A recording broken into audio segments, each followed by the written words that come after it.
Alkalibuyaani fiiga ayyoomin harabaafate. Hojjete jireenya koo fooyyeffachuu jedhee jamono kan tattaafate.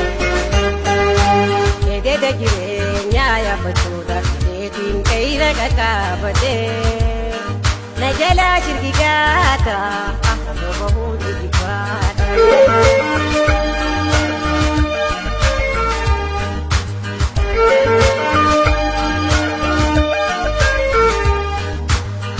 Addunyaa tana laalame oloofi gadoonsi akkaan imalmaana. Keeyra jiru baatee bu'uura kooda tattee hireefi ayyaana.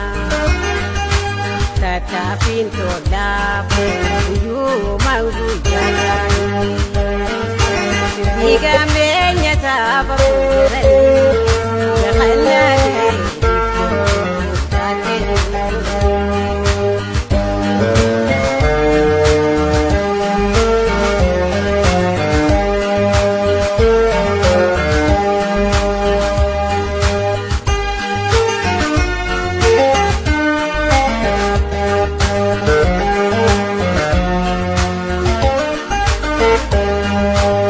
Alkalibuyaani fiiga ayyoomin harabaafate.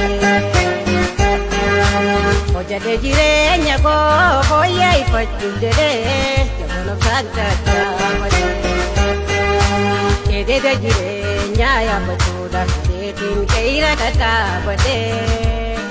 Na jalaa shirgigaata akka bahuu jigifaata.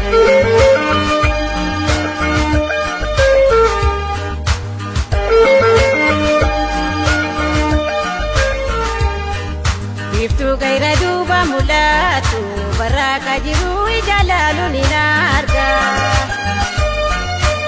Uuda jiruufin taphee simachuufin afrani fiigeetiin dungugatee gaba. Uumaatu na hanaafin guyyaa gabate. Wanna darbuun beeyne ifoodatiin faagororee.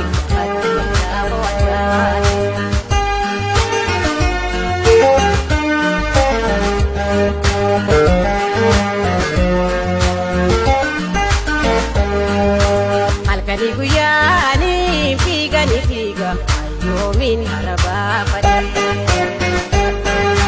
Hojjete jireenya koo fooyyeffachuuf jedhee jamono kan tattaafate.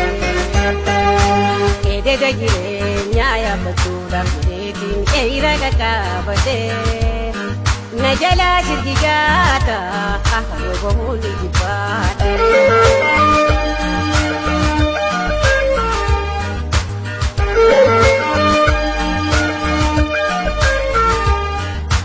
Ufee afraniin lafa geenyu waan ciisu sasee hayatiin